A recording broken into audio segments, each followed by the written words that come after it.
This is Building Resilience Podcast, episode 216, The 5 Most Powerful Ways to Transform Your Life. Welcome to Building Resilience, a podcast where theory, practical strategies, and inspiring stories show you how to unlock your best life. I'm your host, Leah Davidson. As a certified life coach, speech-language pathologist, and nervous system resilience expert, it is my mission to teach you how to be more resilient to life's adversities. I will show you how to manage your mind, befriend your nervous system, process your emotions, and even eliminate stress. It's time to do more than just survive. It's time to thrive. Let's get started. Hello, everybody. Welcome back to the Building Resilience Podcast. First of all, I want to share some exciting news. If you're not already aware, my guided journal for emotional well-being and nervous system care called Resilience is now available on Amazon.com and Amazon.ca. So I would be thrilled if you would head on over to check it out. There will be a link in the show notes to both .com and .ca. And I would love for you to share it with family, friends, colleagues, everyone you know. I am really on a mission to make learning about the nervous system accessible and to help support everybody in their mental and emotional health. And I believe it starts with learning and befriending our nervous system. So that's exciting. Today, I want to get back to the basics. I was thinking the other day that when I first came up with the idea of starting this podcast, I never dreamed that I would get to episode 216, but here we are. And I think we've covered a lot of topics. Now, I used to joke in the years past when I was predominantly doing my work as a speech pathologist that I could not get through a conversation without saying, oh, there's this really great TED Talk, because I spent a lot of time with my clients over the years watching TED Talks together. Now, if you talk to me, I still bring up TED Talks, but I am often saying I actually have a podcast episode about that. And it's not even that I'm trying to broadcast my podcast, which I always appreciate if you share it with friends and leave a review to help other people find it. But I love being able to point people to some resources for whatever is coming up in their life. Now, if you're a new listener, it's a lot of information and it can be overwhelming. I do have a roadmap that will also be linked in the show notes that you can access, and it helps sort of guide you to some of the basic episodes about nervous system care. And I just decided that I think it would be a good idea to revisit some stuff, some of the basics. And that's the power of neuroplasticity. If you recall, neuroplasticity is the brain's ability to change itself, but it needs certain inputs. It needs awareness. It needs attention. It also needs deliberateness, and it needs a lot of repetition. So that's why some of the basics will never get old if we really want to make superhighways in our brain. And of course, then the brain is going to need sleep and rest to digest everything to make the brain changes. So after you listen to this podcast episode, maybe go have a nap or do some non-sleep deep rest or yoga nidra, because that really helps your brain transfer and digest the information. So today I talk about the basics of what I believe we truly need in life to thrive, not just survive, but to thrive. And I've broken it down into the 5 things. Now, I'm not saying that there aren't more things that you may do that would be very helpful, but I think that these are things that you can do that you're going to get a really good bang for your buck, so to speak. There are a lot of things in life for us to prioritize, but these are, to me, very powerful. And I think if you focus on these 5 things, you're in good shape. So there is an excellent TED Talk. You know, I have to say that. There's a couple actually excellent TED Talks by Dr. Daniel Amen about brain health. And he says at the end of one talk, if you don't have brain health, you don't have health. And I totally agree.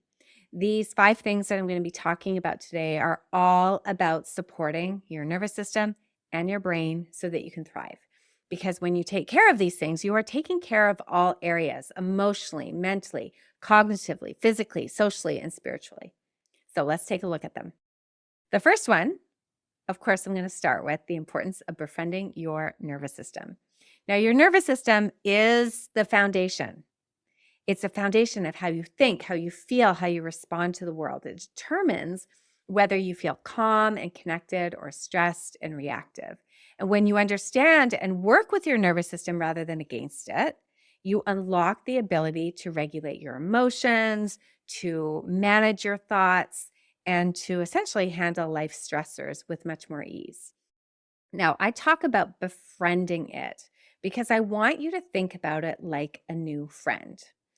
So think of it like when you meet somebody new. I was just in Vienna not so long ago and I met a bunch of brand new people. Some of them I had met online and others were completely brand new. So what did I do? I got to know them. I was curious about their life. I had to invest time in them. I talked to them. I was really trying to get to know them. And obviously, it's an ongoing process. I know them better now. I invited them to come walk with me or eat with me or sit with me. I asked about different parts of their life, not just their business, because we were there for a mastermind. And I know that I now need to continue that exchange, keep it going. And as I spend more time with them, I'm going to get to know them better. So think about the best friends that you have in your life. Chances are you have spent a lot of time with them. You've had a lot of conversations, maybe a lot of ups and downs. I know for me, there's been a lot of laughter and a lot of tears and a lot of adventures, some deep conversations and a lot of surface stuff. There's been meals and walks and travel. We've really invested in each other. Well, your nervous system can become your very own bestie, but it does not happen overnight. You need to invest in your relationship. You need to get to know your nervous system. Now, remember, your nervous system is how the brain and the body communicate with each other. So get to know what it's saying, how it wants to be spoken to. It's so worthwhile to befriend it. So, some examples of befriending, it really means trying to understand how it is communicating with you and trying to be friends with you. So, for example, when your heart races after you hear a loud noise, that's your nervous system's way of trying to protect you. Or if you lash out in frustration or you shut down because you're feeling stressed, that's your nervous system signaling it's dysregulated, everything's out of whack, and it needs some attention. And chances are some self compassion. So, befriending your nervous system is about awareness and regulation and resilience. So, you want to learn how to recognize what state you're in. Are you in team resilient, team hyper, team hypo? And then using some tools to build your capacity for safety, to release the stress in your life, that stress cycle. We want to close it. We want to release some of the stress on a daily basis and build up your zone of resilience so you can increase your capacity to handle all the challenges in life that are going to be thrown at you. And you can do this using tools such as your breath or through movement or creative activities like doodling and journaling. It's one of the reasons why I have created my journal. Now, the second thing that you can do is learn how to process your emotions. Now, emotions are signals from your nervous system. They are not the same thing. They are the energy in motion in your body. That's why it's called emotion. And they are always talking to you as well. Now, your nervous system state will kind of flavor all your emotions. So that's another plug for getting to know your nervous system because there's a trickle down effect. Your emotions and your thoughts, which we'll get into in a minute, are flavored by the state of your nervous system. If you're on team hyper in this activated state, in this sympathetic energy, then your emotions are going to be tinged with energy, activated, hyper aroused, maybe even tinged with danger. So it could be like anger, rage, annoyance, or it could be something like worry, overwhelm, anxiety. Ignoring or suppressing your emotions, which many of us do because not all emotions feel good, but actually what you resist persists. And ignoring and avoiding and suppressing doesn't make your emotions go away. It actually stores them in your body, which can lead to things like stress, anxiety, and even physical illness and symptoms. Chronic pain and chronic illness have a lot of ties to suppressed and repressed emotions. So processing your emotions allows you to release them and move forward. So it's really, really important. And understanding how to actually process them does not just mean reacting or allowing them to explode on others. It means taking the time to label them and allow them and accept them and let them flow through you. When we feel something, it's usually for a reason. and we want to explore each feeling and listen to it. We can explore our emotions in so many different ways. And of course, for each different way, I have a podcast episode about each one. So, for example, journaling. We can explore our emotions using journaling, even just simple prompts. What am I feeling right now? What does this feeling need from me? All these ways, label the emotion and explore it. Tapping or EFT is another great way for us to explore our emotions. Physically tapping on these acupressure points while acknowledging and releasing emotions. And then creative expression, painting, drawing, dancing, singing, doodling. These are all ways that we can express our emotion in a non-verbal way. Emotions are not a problem to solve, but they are experiences to move through. And you want to give yourself permission to feel them without any judgment. Now, the third powerful thing that you can do is learn how to manage your mind. You've heard me say it many times before, your thoughts shape your reality. When your nervous system drives the initial reactions, your mind then creates the stories about what's happening. The story is your thoughts. And then your thoughts fuel your feelings, which are behind all your actions. And then your actions and your inactions create your results. So, managing your thoughts from a regulated nervous system state helps you shift from reactivity to intentionality, empowering you to take control and ownership and responsibility of your life. Your collection of thoughts form your mindset and your whole belief system. So it's extremely powerful. I think it was Jim Quick who said, if you realized how powerful your thoughts were, you would never say out loud another negative thought. So we can see the impact of thoughts positively and negatively. A stressful event like missing a deadline can spiral you into a negative self-talk. I'm a failure. Why did I do that? But managing your mind can help you reframe it. I'm human. I made a mistake. We all make mistakes. I can do better next time. Reframing is also a very powerful tool, and we can fully access our ability to reframe from a regulated place in the nervous system. Much, much harder to reframe from a place of dysregulation. And then, of course, things like shifting our language, which I've talked about previously, from things like I can't to what's something that I can do to create momentum and confidence. When you change your thoughts, you change your life. That's often been said. Some other practical tools that you can use to help manage your mind. Well, journaling again, writing down your thoughts to uncover unhelpful patterns. Writing gives us distance. It helps us be more objective and it allows us to see what's actually going on in your thoughts. So it's really important. After awareness and regulation, we can work on changing our thoughts if we think other thoughts will serve us better. So essentially, our self talk can change. We can reframe things. I can't handle this can become learning how to handle challenges. And journaling can be an excellent way to see what we're really thinking.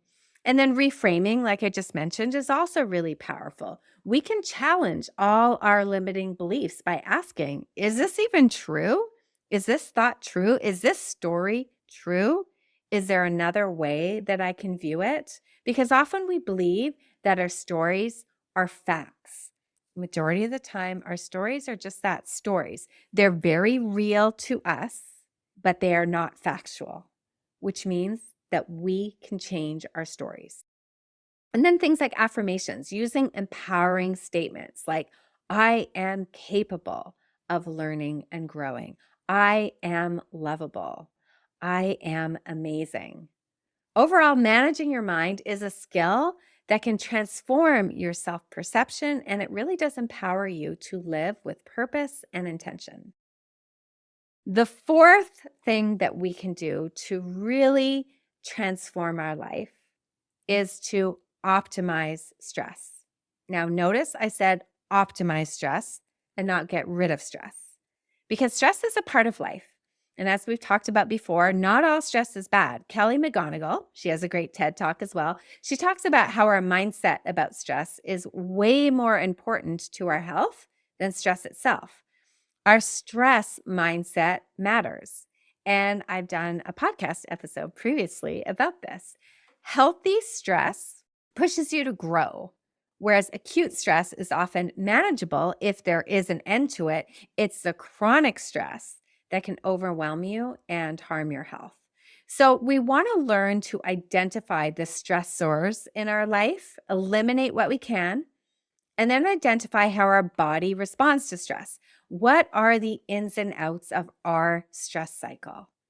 And then we want to daily be releasing the buildup of stress or completing the stress cycle, as I've said before. And I'll do an upcoming episode about that in the near future. So, learning to optimize your stress allows you to channel it into growth while protecting your well being. When you optimize stress, you grow through challenges rather than being consumed by the challenges. So, to clarify just a little bit more, things like preparing for an exciting presentation is healthy stress and it can motivate you. Whereas constantly worrying about things that you can't control will lead to unhealthy stress and burnout. And this is why we need daily resets. We need to discharge stress consistently, daily at minimum, preferably much more often. So things like meditation and mindfulness and physical movement, different breathing patterns, they're all so powerful, as is connection, which we're going to talk about in a second. Because the last thing is relationships. We want to invest in relationships. Relationships, whether a relationship with yourself, a relationship with others, or a relationship with a higher power, they've been shown to be the most significant predictors of happiness and well-being. Strong connections reduce stress, as I just mentioned a few seconds ago. They increase resilience, and they bring meaning to life. And I do like to break it apart, the relationships, into three, because I think all are extremely valuable. The first thing is the relationship with yourself. It matters because self-awareness, self-compassion, they are really the foundation for personal growth and emotional health. Your relationship with others is only as good as your relationship with yourself. So investing time in you, proper self-care, spending that reflective time alone, doing things you enjoy, focusing on what you love. So many ways to invest in you, learning, moving, meditating, journaling. These are all investments in you. And then relationships with others. And you've probably heard me say this over and over again. Humans are wired for connection. We heal in connection. Healthy relationships foster joy and support and resilience. So, investing in other people, spending time with them, getting curious about them, sharing and appreciating them. And of course, part of loving others is setting healthy boundaries. You want to be able to protect your energy while maintaining these healthy connections. And lastly, the relationship with your higher power. Now, connecting with something greater provides hope, meaning, purpose, especially during difficult times. For me, it is God, but for you, it may be something different. It may be source or the universe, but just feeling like we belong to something greater is extremely powerful. And then we can invest in this relationship different ways. Prayer, meditation, or worship services where we spend time in reflection to nurture your spiritual connection. Or acts of service. You can find a lot of fulfillment through helping other people or spending time in nature, really deepening your sense of wonder and awe and gratitude. So, strong relationships create a safety net for all of life's challenges and can amplify your joy and your sense of purpose. When you embrace these 5 things, you can transform your life. You will transform your physical health. You'll have a healthier body, reduce pain, reduce symptoms, better sleep, more energy. Your emotional health, you'll notice greater confidence, less anxiety, increased peace. And then better relationships, a deeper connection to yourself, to others, to your higher power. And of course, resilience and purpose. The ability to navigate all the adversities in life while finding joy and meaning. Overall, investing in these 5 things gives you the tools to support your nervous system, your body, laying the foundation for a healthier, more vibrant life. I hope you found this helpful, and I'll see you next time. Thank you for listening to the Building Resilience podcast. If you're interested in learning a little bit more about managing stress, building resilience, and leading a more purposeful life, then make sure we're connected on Instagram and Facebook at Leah Davidson Life Coaching. You can also subscribe to my weekly newsletter at www.leahdavidsonlifecoaching.com/newsletter. Looking forward to connecting.